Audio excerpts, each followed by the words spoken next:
My name is Danny Wallace and I am the Queen Bee. I grew up on the council estates of Preston and I was furious when I found out that the Queen was born the Queen. So I set about creating the I Am the Queen Bee movement to help more people show up for wives of the rising and reclaim their birthright to success. There's this quote that goes, aerodynamically bees should not be able to fly, their little wings shouldn't get their fat little bodies off the ground, and bees don't care what humans think is impossible, bees fly anyway. And so I wanted to create a space and community where we could do what bees do when they're building something new and festoon and link arms and help each other. I need to get to know this woman. I need it in my life. Who is this woman? I need a piece of that. As a survivor of domestic abuse and homelessness and clawing my way back up from rock bottom, I wanted to be able to put my hand behind me and say, come with me. You don't have to struggle. I had a dream of something that I wanted to do, and Danny, she got me there. Georgia Smith! How the bloody hell did I get here? Often as business owners, we hide behind our businesses. But as the saying goes, closed mouths don't get fed. If you're not speaking about your business, who's going to know about it? If you're not speaking about your mission and how you can help people, how are you going to help the people you want to help? I just made a wish come true. A speaker coach is somebody who's going to be the hands at your back. Wow, Danny made a wish come true. She helped me get there. I'm buzzing. It's life-changing. What an amazing journey. Oh my goodness me, I loved it. Oh, I loved it. We actively encourage people to be themselves because that's the most magnetic thing about you. What people gain when they participate and be inspired is that spark of belief in themselves that creates a furnace, that creates a bonfire, that creates an inferno. Wow. It has been nothing short of life-changing. It doesn't stop there. The community creates bonds and friendships that are absolutely forged for life. It really does become so much more than speaking. How you feeling? It felt like I picked up this really enormous thing. That was awesome. Epic. Phenomenal. It was a bit more intense than I thought it was going to be. Exhilarating. Went fast. It felt amazing. Exhausted. Thinking at all about wanting to stand on a stage yourself or running a workshop to get in touch with Danny will not regret it. You want somebody like that in your corner. It was brilliant. The atmosphere was set, the stage was set, and it was smashing. So the Be Inspired Mastermind is for anybody who is ready to take the leap to the next step in their business. You can get in touch with me by following me across the socials at the Queen Bee Danny, or you can head on to my website where you can learn more about the incredible things that we do as part of IATQB. It's www.iamthequeenbee.co.uk. That's Peace Pierce.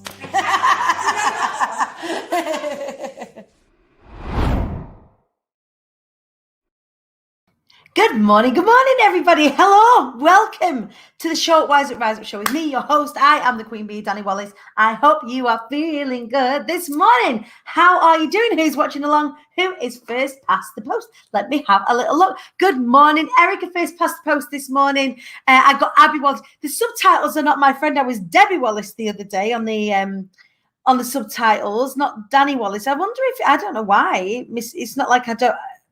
I mean, I definitely say, Ed, what is this? Who are you? Everything's back to front as well, so I can't that's going to be dead distracting. What do I do? That and just put it out of the way so I don't have to look at it.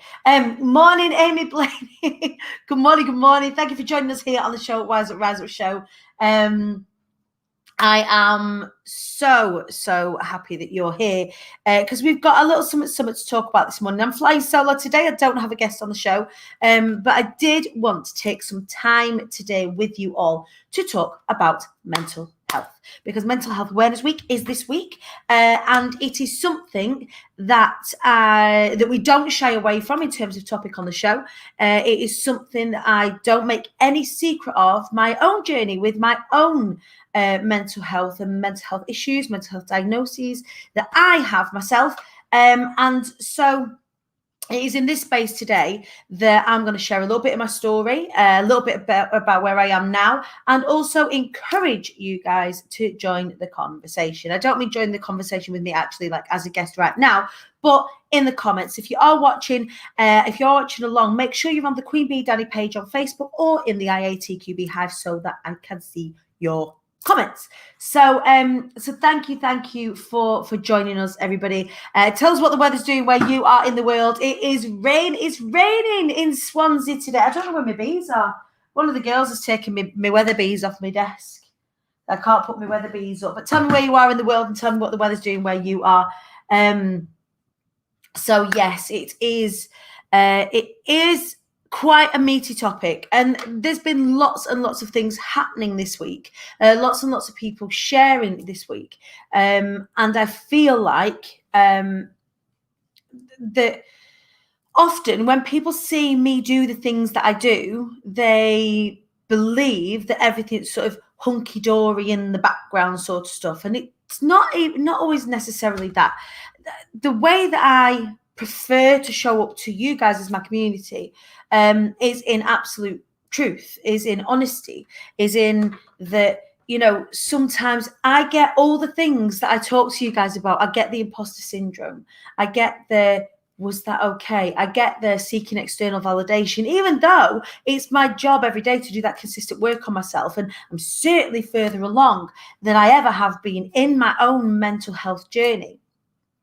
But there are a number of things that either happened to me situationally in my formative years, but also that happened to me chemically in my brain that mean that sometimes I battle with my mental health. And I think everyone, like, the mental health and physical health are often, I think, too far separated.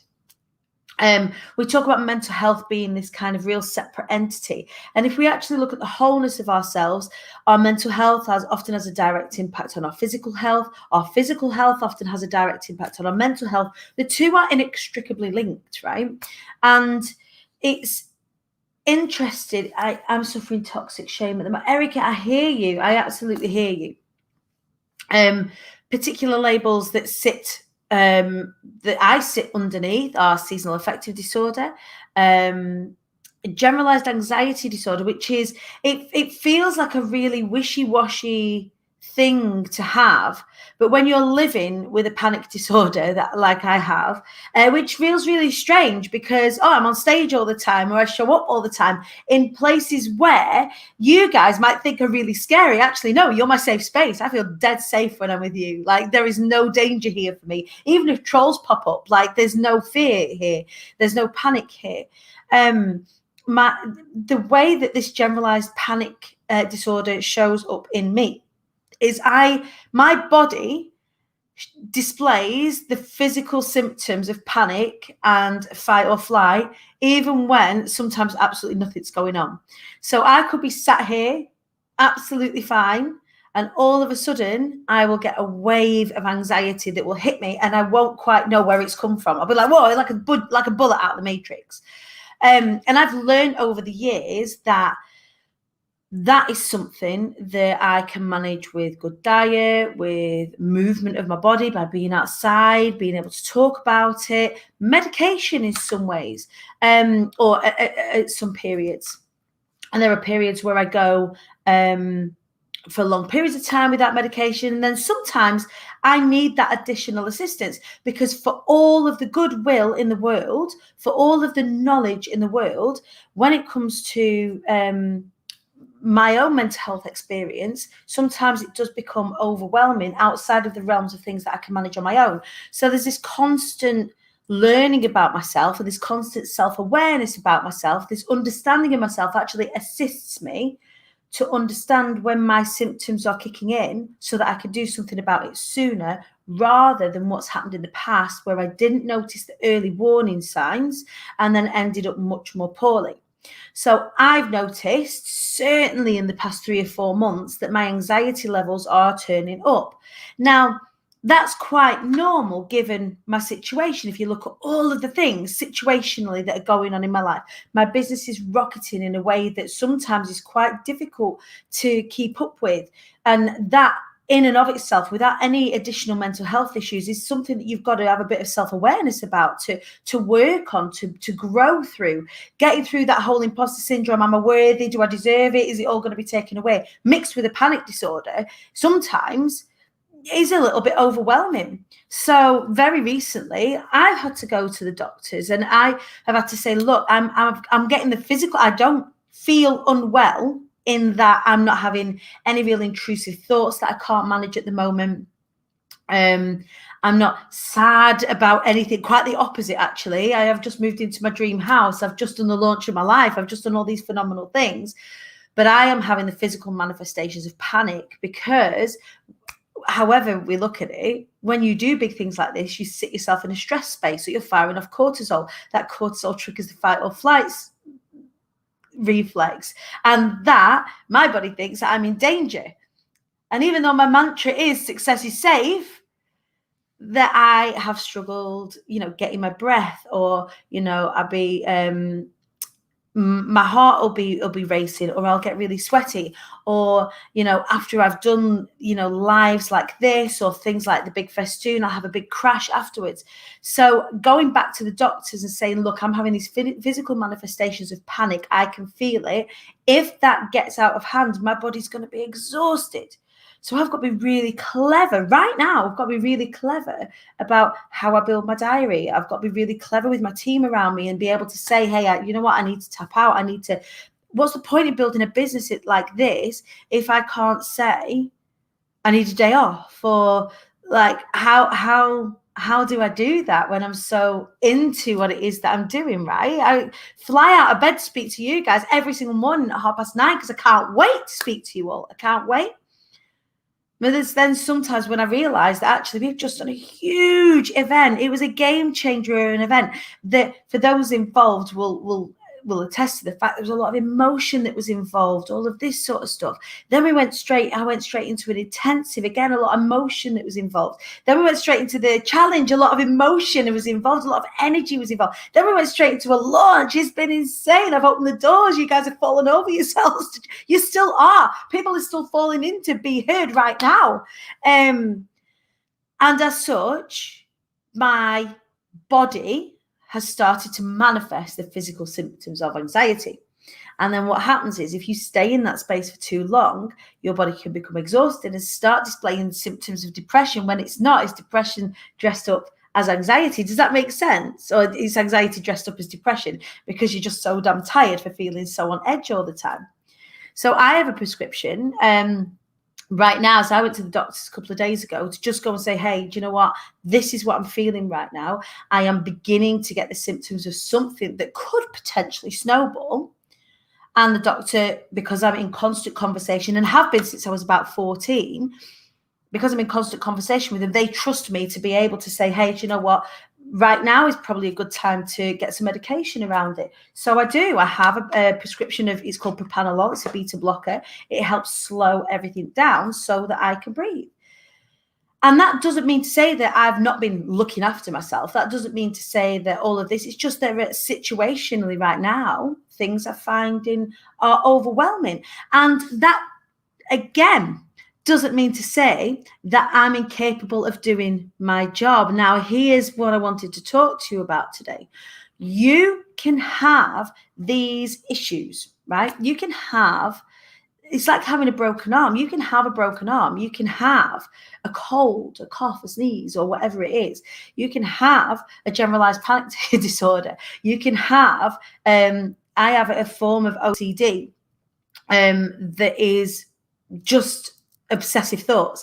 Now, these obsessive thoughts don't, I know what they are. And often I talk to you guys about meditation and becoming a voyeur of my thoughts. But I've had these since I was like 4 or 5 years old, obsessive thoughts. And that, when I was very little, manifested itself in obsessive hand washing, nose twitches, tics, sort of Tourette's type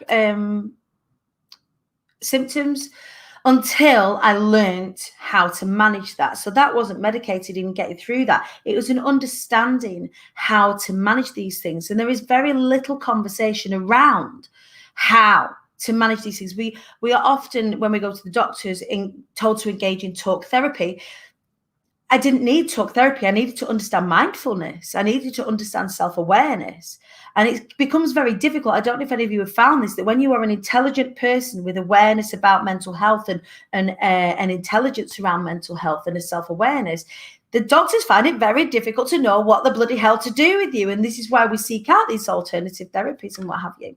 So yeah, these intrusive thoughts through mindfulness and meditation, I'm able to now just filter out daily what's the rational thought and what isn't the rational thought and behave accordingly. But that does not disqualify me from being able to have a successful business. That does not disqualify me from being able to build this incredible community in love and in intelligence and in growth, all of these things. And I think that the stigma that comes with having mental health issues is that we end up being seen as these broken people. And don't get me wrong, when left untreated and uneducated and left to my own devices years ago, that's definitely one of the reasons why I ended up in the position that I was. I didn't have the tools to build my life back up right then. My journey to build myself back up was really centered around my ability to ask for help, my ability to reach my hand up and say, do you know what? I haven't got this actually. And one of the things that I've done now, which keeps me safe now, is that I have a phenomenal team around me that have their eyes on me, that can see, as well as me, that can see the signs of when, there may be a potential for burnout, and then they clear my diary or all of these things. And because I work in this 1,000,000-mile-an-hour way, that's a phenomenal thing to do. So what I've done is learn how to manage, learn how to recognize, surround myself with the right people who have my best interests and my health at heart, which means then I can create this phenomenal business. So if any of you out there are struggling with your mental health and think that negates you, thinks that seats you outside of the table with regards to success, to wealth, abundance, health, good relationships, all of that sort of stuff, actually, it doesn't. It doesn't. These things can become your superpower. These things have become reasons for me to connect. When I began my journey in my own healing and my continuing journey, I ain't nowhere near a destination yet. I don't think anybody ever is. And I think there'll always be new ways to deal. I think there'll be always new things to learn about yourself. And I think if I stay on this journey to learn about myself all the time and become a student of myself, then I can only utilize that for good.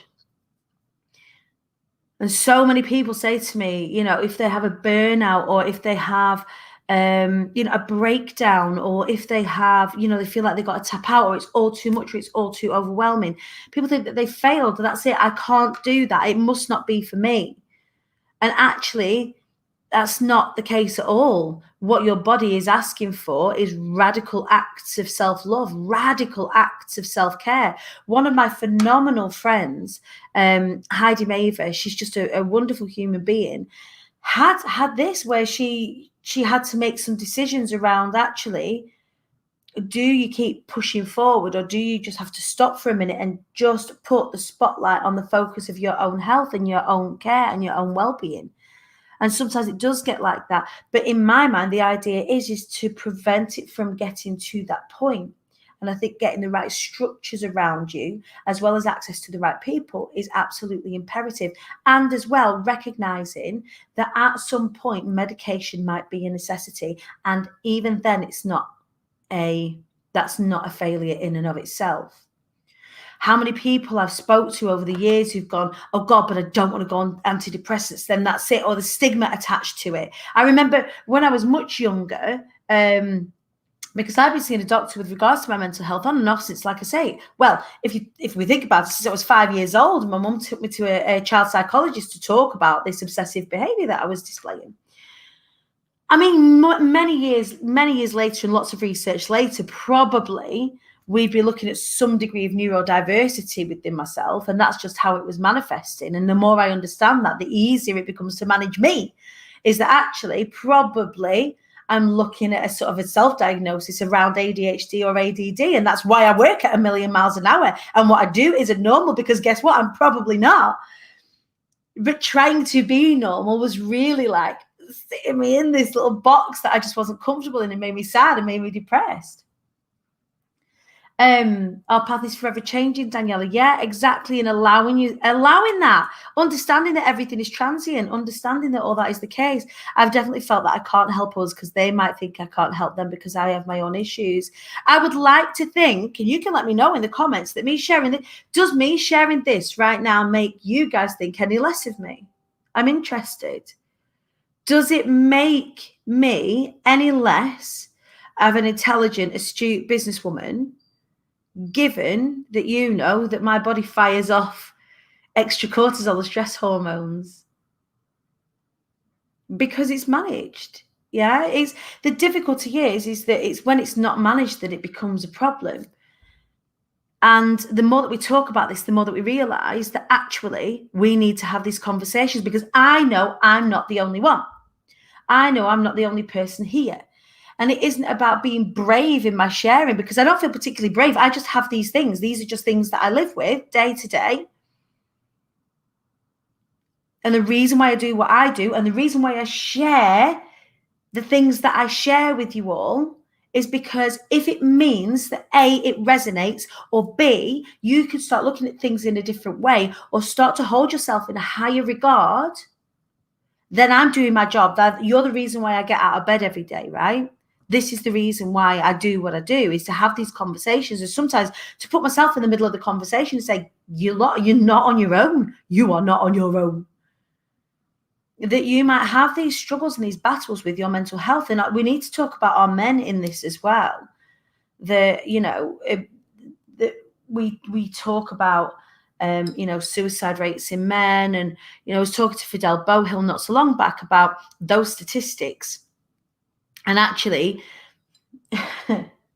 so just trigger warning, talk about suicide for a second. Statistically, men are more likely to actually follow through with killing themselves just because they're better at it, because they disregard all emotion.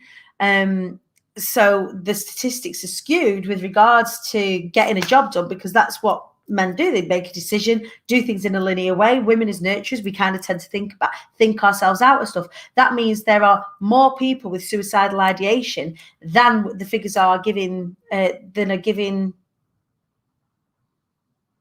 to think about. There's more of us out there that have thought about these things. I make, again, no secret of the fact that I sat in a car one night and I didn't know if I was going to drive off into the sunset or a lamppost. I don't know. I'm glad I didn't.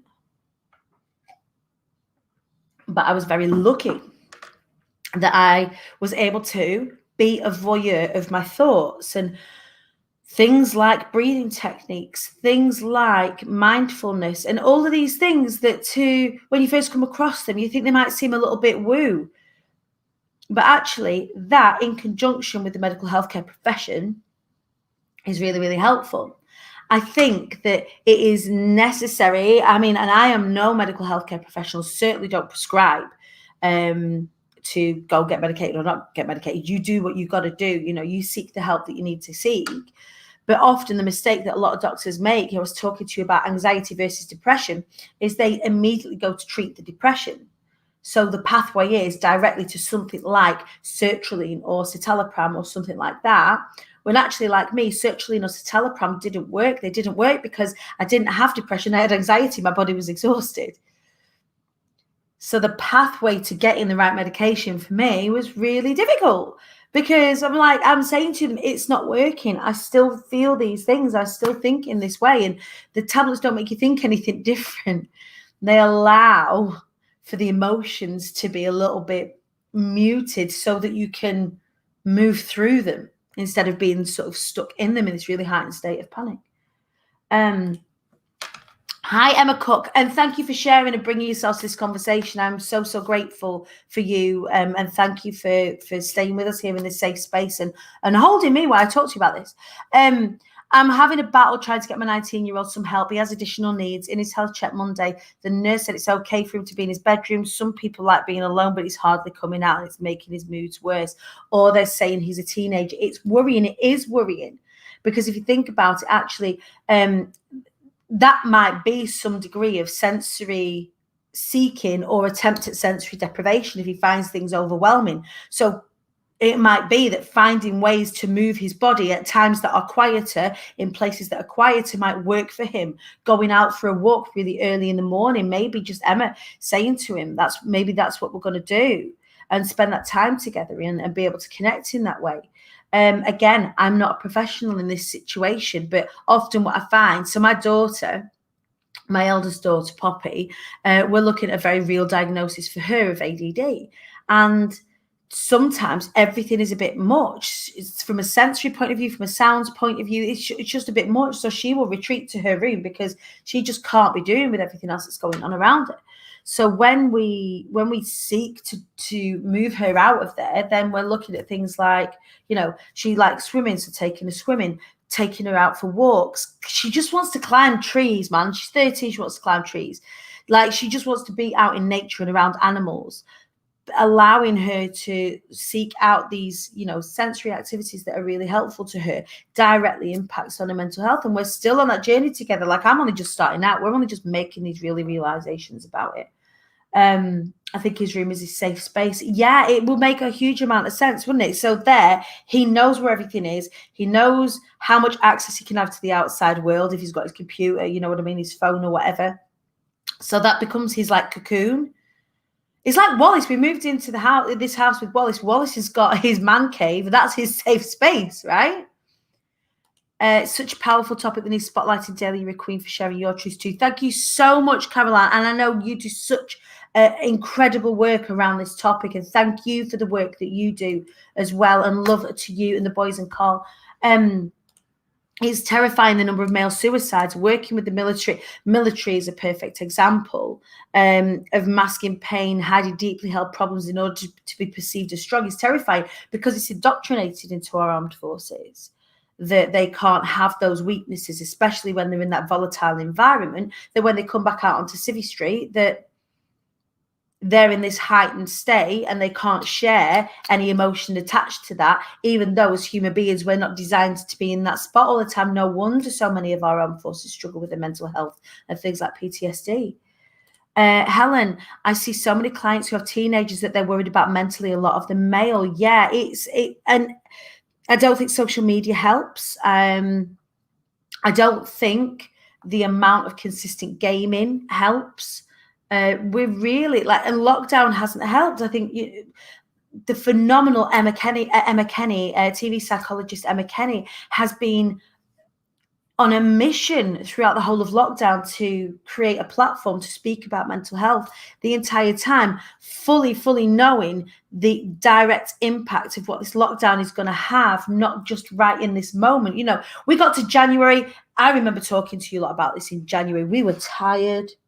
February, we were tired. March, we could start to kind of peek around the corner a little bit. April, May feels so much better. Like, everyone's looking forward to Monday. We're looking for, most of us are looking forward to hugs. I know some of us are, and that's cool. We need badges, like I'm a hugger, I'm not a hugger, don't touch me sort of thing going on when we get out there. But, not having that physical contact for the last 12 months, all of these things, it's such... where I feel like that we're at the bottom of quite a big mountain right now where we've got to re-navigate. And so many of you that are in the service industry right now, mindset coaches, therapists, people that work in this particular field, then I feel like we should be at battle stations. I mean, particularly for our teenagers. If I think about the way that Poppy is disregarded at school, it's infuriating because I can see quite clearly that her behaviour sometimes is a direct reflection of her mental health, and she's struggling sort of with her social relationships and what have you. And the teacher just told her to go and get a drink of water. She's go and get a drink of water. What's that going to do? What's that going to do? I'm frightened. I'm frightened for our teenagers specifically. If I look at her direct circle, 2 of her friends are cutting themselves. 2 of their friends have come out as trans, which is absolutely perfectly fine, but there's no support for these kids, and their parents aren't really taking on what they're saying. And, they don't know if they're trans or if they're not trans, but they think they are trans. And it's such a lot. And they're 13. there's such a lot to deal with. And I know that in the same school, there are other children that are, self-harming, and it's becoming a bit of a small epidemic almost, as an outlet. What else have these kids had for an outlet? I don't know. So yeah, the teachers just don't know how to handle it. They're not trained in that way. I don't think they are. What an awful approach from school. But what equipment have they been given in the past 12 months in order to deal with it? The answer is they haven't, because they've been firefighting. This is not a rant against the school, by the way. This is like a wake-up call, I guess, that we need right now as a wider, I don't mean us, but like a wider community, the government, etc., the education system, is that there needs to be a significant call to arms for our mental health professionals to be showing themselves and coming forward and, trying to access schools and getting into schools. There's a great counsellor that me and my sister knows, who, we'd seen privately, who works with teenagers. So getting that person to call the school and say, hey, I've got this provision here, can I come in? And then other parents can know that I'm there. And then they've got access in school to a therapist. More of that, please. Like, more of that, please. And I know it's difficult. And I don't have any answers, by the way. I don't have any answers. All I can say is that there is a safe space here.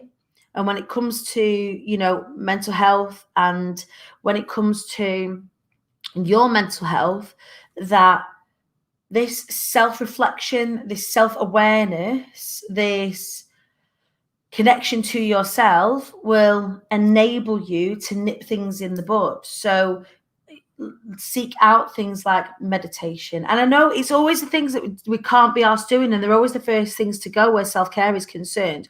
We talk about self-care being like having a bubble bath or going to a spa, it's all beautiful. Sometimes self-care, when I'm on my arse, self-care is having a shower or brushing my teeth, because they're the first two things to go. Because I then get so busy looking after everyone else, keeping everyone else alive, that I'm just kind of ticking along in the background and losing bits of myself along the way. So self-care for me was calling the doctors last week and saying, hey, I need to speak to a doctor. I'm having the physical manifestations of anxiety. I know that's going to potentially be a problem. I need some medication, please. Having those difficult conversations, ringing clients and saying, actually, today I probably need to clear my diary. I need to breathe a little bit. Is that okay? Let's schedule in for like as soon as possible. Like we can hang tomorrow. But having those conversations, allowing it. And then, I don't work with knobheads anyway, which is brilliant. And those people understand, because you see me, I show up every day. So it's got to be something. If I was ringing up every day and saying, I can't turn up today, and that was like every day, then yeah, I get it. There's a degree of inconsistency there that, yeah, you wouldn't trust. But when you do create those boundaries, when you do recognize that in yourself, allowing yourself then enough time, if you are going to clear your diary, to clear enough time out of your diary to get well. Just like if you weren't feeling well in any other way, that you'd have to have that time off. You would have to. Brushing my hair is the one that goes for me. Yeah, I get it. Like, look, this is inherent laziness. Putting my hair up in a top knot and putting it in there means it can stay like that for ages and no one knows that my hair needs washing. I have a client now, but thank you for speaking so honestly. Meditation and Reiki saved me. You're a powerful queen in this industry. Thank you, Helen, for joining us today. I really appreciate the conversation. I appreciate you coming in here and sort of sitting and spending this time with me as well. So, like I said, I don't have any of the answers. All teachers should be trained in youth mental health first aid. In fact, everyone should be trained in mental health first aid. I've seen the decline in our young people's mental health firsthand. It is scary, 100%. Carliana, peeping over, hello. From working in a school specifically with children with additional emotional or behavioural needs, there just isn't the funding there. Now, there we go. Here's the thing. So much to put onto us, and we just couldn't take every child on, and it was a knock-on effect. As the adult, because you work all the hours you can and still can't help everyone, right? So there is this pressure then there's this pressure cooker of ill-equipped, underfunded people, and you wonder why teachers are handing in their resignation left, right, and centre. You wonder why people are leaving the teaching profession faster than people are joining the teaching profession, and that is because the focus is on the data, the exam results, and the Ofsted results, and not actually on the health, well-being, growth of our kids. There's work to do, and it's having a direct impact. What do we do? I don't know. I don't know is the big question. But the more that we talk about it, the more that we bang the drum, hopefully that sows a seed that creates, that germinates and that will grow into something further down the line for somebody. I realized a long time ago that, I am not a fat lady Jesus. I cannot go around helping everybody. What I can do is help myself, and I can help my little corner of the internet as best as I totally can. And I can't get into the politics of it because I can't fix it. So what I can do is I can think about what I can do to support my mental health in this moment. And then in that, hopefully share that with my kids, and hopefully do a little bit of triage that way, and equip myself and educate myself in order to support them. I think is the best thing that I could do just now. That's why I left teaching. Couldn't agree with the education system. I couldn't help the children. That is hard, especially as class numbers get bigger and bigger as well. You've got. If I think about the training that I used to do out in the corporate sector, we talked about learning styles. Are you kinesthetic? Are you an auditory? Learning style, are you all of these things, and you've got 35 children in one class, all of them with different learning styles. As we understand it, more of them with neurodiversities that aren't being picked up because, especially the girls, they're masking. They're actually, no wonder the teachers fighting losing battle. God, I've got so much love for our teachers. They are absolute legends, amazing people, and so much love for them. And they are not supported in the ways that they could be or should be. What we do about it, I don't know. But the more we keep talking about it, the more we are aware of it, and the more we can better support our kids and then help them grow into healthier adults.